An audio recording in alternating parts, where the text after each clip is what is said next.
Assalamualaikum warahmatullahi wabarakatuh. Perkenalkan, nama saya Nanda Paramita Rizkyaning Tias. Di sini saya akan memasuki pertemuan pertama di semester ganjil ini untuk mata pelajaran matematika untuk kelas 8A dan 8B. Oke, di semester ini untuk bab pertama kalian akan belajar tentang pola bilangan. Ini merupakan materi baru yang diperoleh di jenjang sekolah menengah pertama. Sebelumnya kalian belum pernah mengenal materi ini di SD ya, karena ini termasuk materi baru yang ada di SMP atau di madrasah sanawiyah. Oke, di bab ini kalian akan belajar tentang yang pertama, pola bilangan itu nanti ada dua. Sub pokoknya itu nanti ada dua. Ada barisan bilangan dan barisan konfigurasi objek. Namun di pertemuan kali ini saya akan membahas tentang barisan bilangan saja ya. Karena tidak cukup nanti kalau misalkan harus membahas barisan konfigurasi objek. Di barisan bilangan nanti ada pola barisan dan rumus umum dari barisan bilangan. Kemudian di konfigurasi objek juga nanti ada pola barisan dan rumus. Oke, berikutnya yang pertama adalah barisan bilangan. Apa sih barisan bilangan?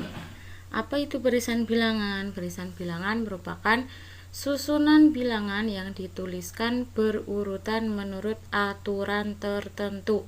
Aturan tertentu itulah yang dinamakan dengan pola. Contohnya, misalkan diberikan angka 1, 3, 5, 7, dan 9. Bilangan-bilangan tersebut dituliskan secara berurutan. Ya, bilangan 1 dengan bilangan setelahnya selalu bertambah 2. 1 ke 3 itu bertambah 2. 3 ke 5 itu bertambah 2. 5 ke 7 itu bertambah 2. Nah, inilah yang disebut dengan aturan atau pola, yaitu suku berikutnya selalu bertambah 2. Oke. Selanjutnya, angka 1 pada barisan tersebut tadi itu disebut dengan suku ke-1. Angka 3 disebut dengan suku ke-2. Angka 5 disebut dengan suku ke-3 dan seterusnya. Nah, suku ke-1 ini disebut juga dengan suku pertama. Oke. Simbol dalam matematika untuk mengatakan suku ke-1 itu disimbolkan dengan U1, satunya di bawah ya.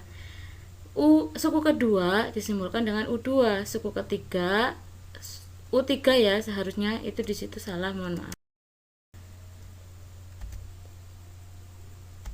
Oke, langsung ke contoh soal. Suku berikutnya dari barisan bilangan 1, 2, 4, 7 adalah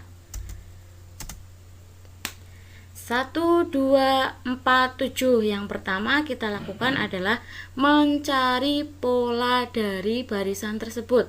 Bagaimana mencari polanya? Dari 1 ke 2, 2 ke 4, 4 ke 7, itu kira-kira apakah kita menambahkan atau mengurangi? Nah, ternyata 1 ke 2 itu bertambah 1, 2 ke 4 bertambah 2, 4 ke 7 bertambah 3. Maka pola dari barisan tersebut adalah plus 1, plus 2, plus 3. Maka dapat ditebak ya, suku berikutnya pasti plus 4. Jadi suku berikutnya dilihat dari suku terakhir yang ada di soal tersebut, 7. Berarti 7 ditambah polanya tadi berapa? Plus 4. Berarti 7 plus 4 sama dengan 11. Paham ya? Oke, selanjutnya barisan bilangan yang suku berikutnya didapat dari penambahan suku sebelumnya dengan bilangan yang tetap ya atau tertentu dinamakan barisan aritmetika. Bilangan yang tetap itu dinamakan beda. Kalau tadi contohnya kan ada plus 1, plus 2, plus 3 dan seterusnya. Berarti itu bukan barisan aritmetika. Kalau barisan aritmetika polanya itu sama. Misalkan plus 2, berarti plus 2, plus 2, plus 2 dan seterusnya.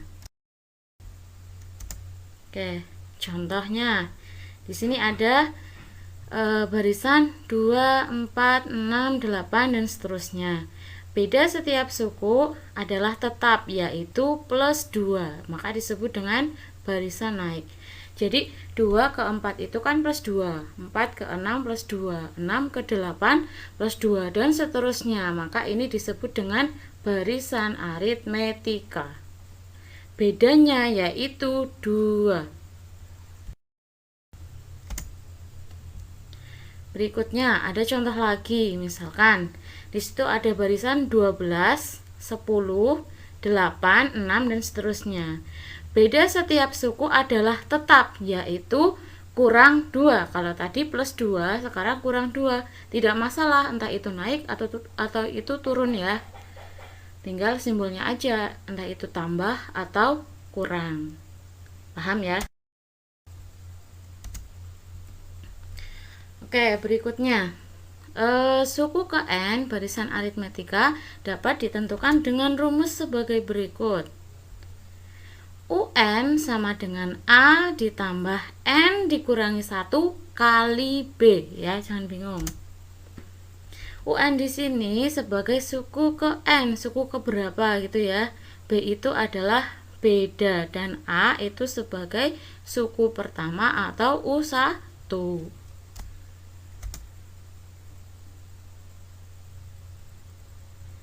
Oke, bila suku-suku pada barisan aritmetika naik dijumlahkan, maka akan berbentuk deret aritmetika naik. Begitu pula bila suku-suku pada barisan aritmetika turun dijumlahkan, maka akan berbentuk deret aritmetika turun. Sampai di sini paham ya? Kita latihan soal bersama sebelum kalian mengerjakan soal kuis yang nanti Bu Guru berikan. Yang pertama, ada 3 suku, soalnya begini, 3 suku berikutnya dari barisan bilangan 1, 4, 9, 16 adalah. Langkah yang pertama apa tadi? Lihat pola dari barisan tersebut. 1 ke 4 itu bertambah 3, 4 ke 9 bertambah 5, 9 ke 16 bertambah 7. Maka barisan tersebut memiliki pola plus 3, plus 5, plus 7 atau bilangan ganjil.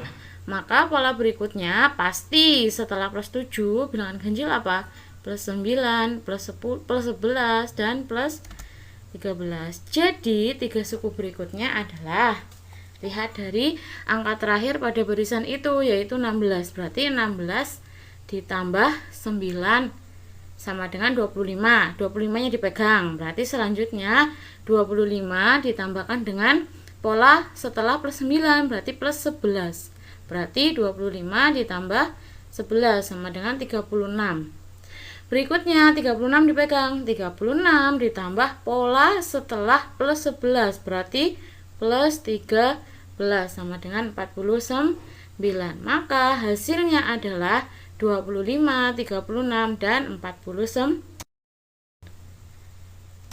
Oke, berikutnya ini adalah contoh soal aritmetika.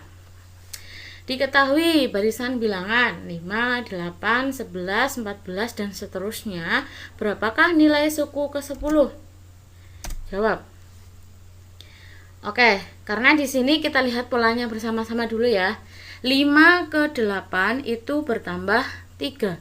8 ke 11 bertambah 3. 11 ke 14 bertambah 3. Maka polanya plus 3, plus 3, plus 3. Sama ya. Kalau sama, maka disebut dengan barisan aritmetika. Kalau barisan aritmetika tadi sudah diberikan rumus ya. Nah, rumusnya apa? Kalian ingat-ingat.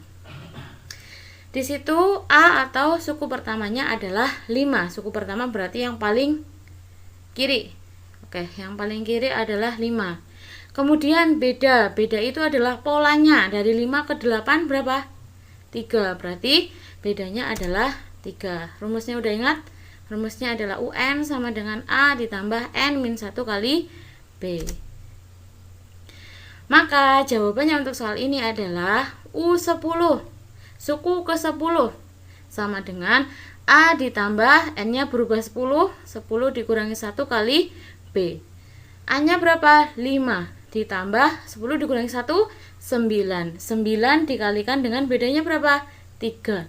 9 kali 3.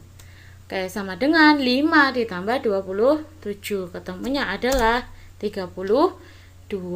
Jadi suku ke-10 barisan tersebut adalah 3.